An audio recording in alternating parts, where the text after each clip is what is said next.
Welcome dear rockers, कैसे हैं आप सभी दोस्तों। जैसा कि हम जानते हैं कि ओवर पॉपुलेशन और ग्लोबल वार्मिंग हमारे लिए कितनी बड़ी खतरे की घंटी है। इस चीज से इंसानों को कितनी परेशानियों का सामना करना पड़ सकता है कि हम सोच भी नहीं सकते वैसे तो। और यही चीज इस मूवी में बखूबी दिखाने की कोशिश की गई है। दोस्तों ये मूवी 1973 में बनी थी। उस टाइम के लोगों ने यह अंदाजा लगाया था कि 2022 में पॉपुलेशन बहुत ज्यादा बढ़ जाएगी, नेचुरल रिसोर्सेज पूरी तरह से खत्म हो जाएंगे। अब ये सुनकर आप ये मत कहने लग जाना कि 2022 में तो ऐसा कुछ हुआ ही नहीं। असल में दोस्तों ये सिर्फ 1973 के लोगों ने अंदाजा लगाया था कि अगर अभी की गवर्नमेंट पॉलिसीज वगैरह नहीं बनती तो ऐसा हाल हो सकता है 2022 में। तो इस मूवी में हमें 2022 का समय दिखाया गया है जहाँ पॉपुलेशन इतनी बढ़ चुकी है कि लोगों को खाने पीने और रहने तक की चीजों का इंतजाम करना बहुत मुश्किल हो गया है। साथ ही ग्लोबल वार्मिंग से सारे नेचुरल रिसोर्सेज खत्म हो चुके हैं। अब चाहे कोई कितनी भी खेती क्यों ना कर ले, फसल उगती ही नहीं है। लेकिन जैसा कि हम जानते हैं कि दुनिया इधर की उधर क्यों ना हो जाए, अमीरों का जब तक भगवान कुछ ना करे ना,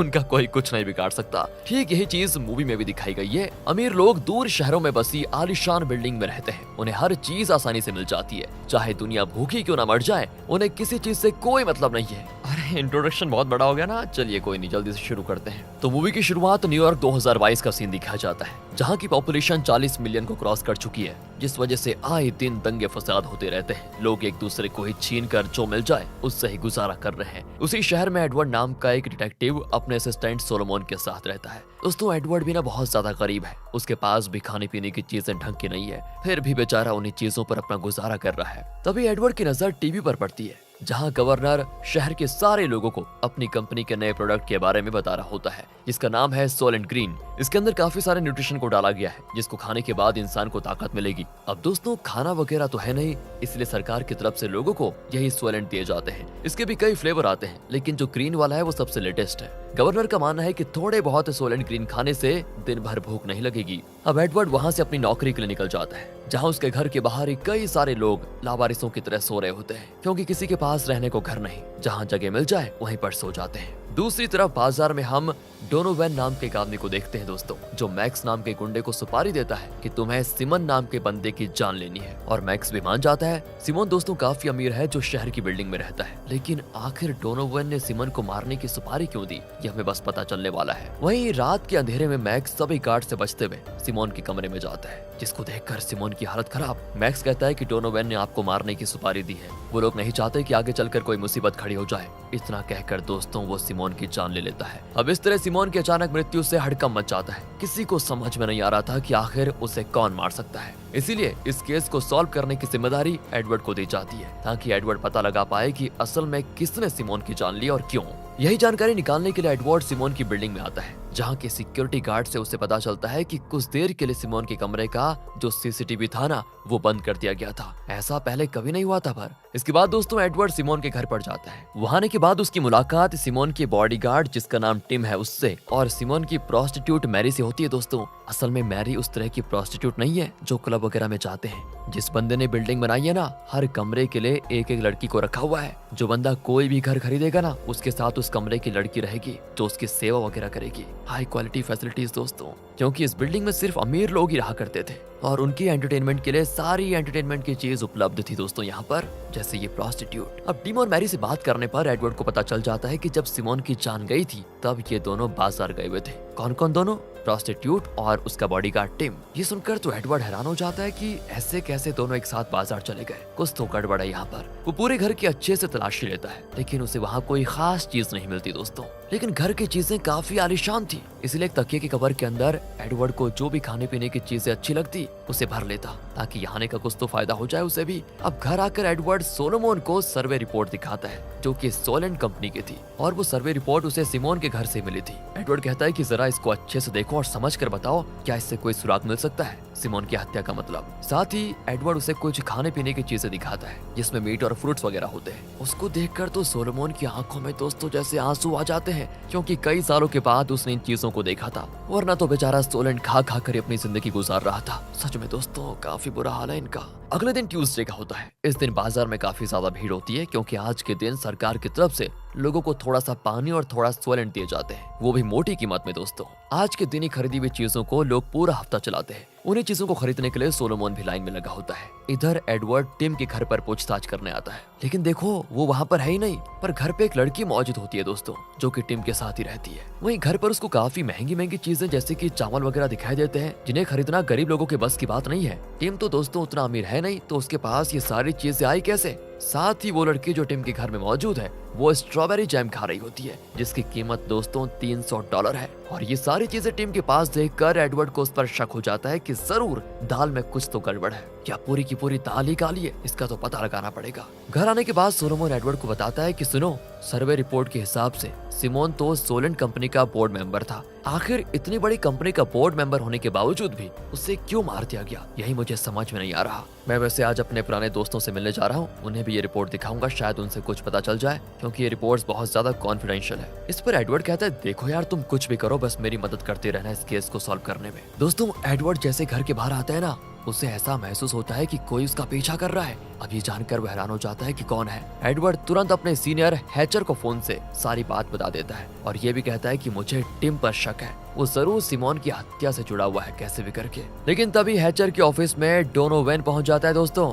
जिसने पता है ना सिमोन को मारने की सुपारी दी थी। वो यहाँ पर सिमोन के केस को बंद करवाने के लिए आया होता है। दोस्तों डोनोवेन भी सोलवेंट कंपनी का बोर्ड मेंबर है। वो कंपनी काफी बड़ी है, इसलिए उस कंपनी के बोर्ड मेंबर्स की बात पुलिस वगैरह भी टाल नहीं पाते, इसीलिए हैचर उसके कहने पर ये केस बंद करने के लिए मान जाता है। इधर एडवर्ड दोबारा मैरी से पूछताछ करता है, जहां वो बताती है कि 1 महीने पहले से ही सिमोन काफी बदले बदले लग रहे थे। वो एक फादर के पास भी गए थे अपने कन्फेशन के लिए। दोस्तों क्रिश्चियन धर्म में चर्च के फादर को बहुत अहमियत दी जाती है। अगर किसी से कुछ गलत काम हो जाए या किसी बात को लेकर उन्हें गिल्ट महसूस हो रहा हो, तो वो फादर के पास जाते हैं, उन्हें अपने दिल का सारा हाल बता देते हैं, ताकि फादर उनको ब्लेस कर पाए, जिससे हो सकता है कि गलत काम करने वाले इंसान के पाप एक तरफ से धुल जाएं। और यही करने के लिए सिमोन भी 1 महीने पहले किसी फादर के पास गया था। ये सुनकर एडवर्ड तुरंत उस फादर के पास जाता है, ये जानने के लिए कि आखिर वो किस बात का कन्फेशन के लिए वहाँ पर आया था। लेकिन दोस्तों वहाँ पर आने के बाद उसे फादर काफी परेशान दिखाई देते हैं, क्योंकि डेली हजारों की तादाद में गरीब लोग यहाँ पर आते हैं, जिनकी देखभाल करना भी फादर की ही जिम्मेदारी है।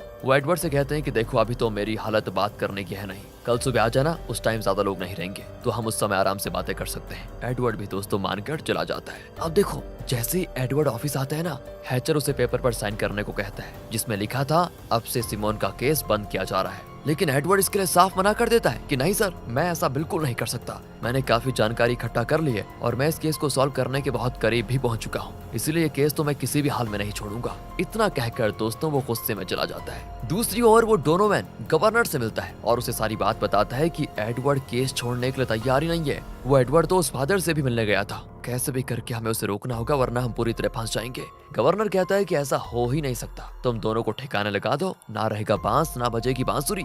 इसका मतलब दोस्तों गवर्नर और डोनोवेन दोनों ने ही मिलकर सिमोन को मरवाया। लेकिन उन्होंने ऐसा किया क्यों, ये जल्द ही पता चलने वाला है। जिसके बाद डोनोवेन के कहने पर टिम उस फादर के पास जाकर उसे मार देता है दोस्तों, यानी कि एडवर्ड का शक बिल्कुल सही निकला। टिम भी सिमोन की हत्या में बराबर का हिस्सेदार है। उसने फादर को मार दिया और अब बारी है एडवर्ड की। अगले दिन फिर से ट्यूसडे का होता है, इसलिए बाजार में लोग भारी मात्रा में सोलेंट और पानी वगैरह खरीदने आए होते हैं। इतने लोगों के होने की वजह से सोलेंट खत्म हो जाता है, जिससे आधे से ज्यादा लोग खाली हाथ रह जाते हैं। पुलिस वाले भी लोगों से कहते हैं कि देखो सोलेंट खत्म हो चुका है, इसलिए आप लोग अगले हफ्ते आना। दोस्तों ये सुनकर लोगों का गुस्सा उमड़ पड़ता है और उनकी भीड़ बेकाबू हो जाती है। वो लोग दंगा फसाद शुरू कर देते हैं, कहते हैं कि हमें किसी भी हाल में सोलेंट चाहिए, हम 1 हफ्ता रह नहीं पाएंगे। एंड उनका भी कहना सही था दोस्तों, एक तो उन्हें खाने पीने को कम मिलता, ऊपर से हफ्ते भर मिले ना तो लोग तो मर ही जाएंगे। इसीलिए वहाँ पुलिस फोर्स बुला लेती है दोस्तों, ताकि लोगों को भगाया जा पाए। उसी भीड़ का फायदा उठाकर वहाँ पर मैक्स आ जाता है, जिसने सिमोन को मारा था दोस्तों। डोनोवेन ने उसे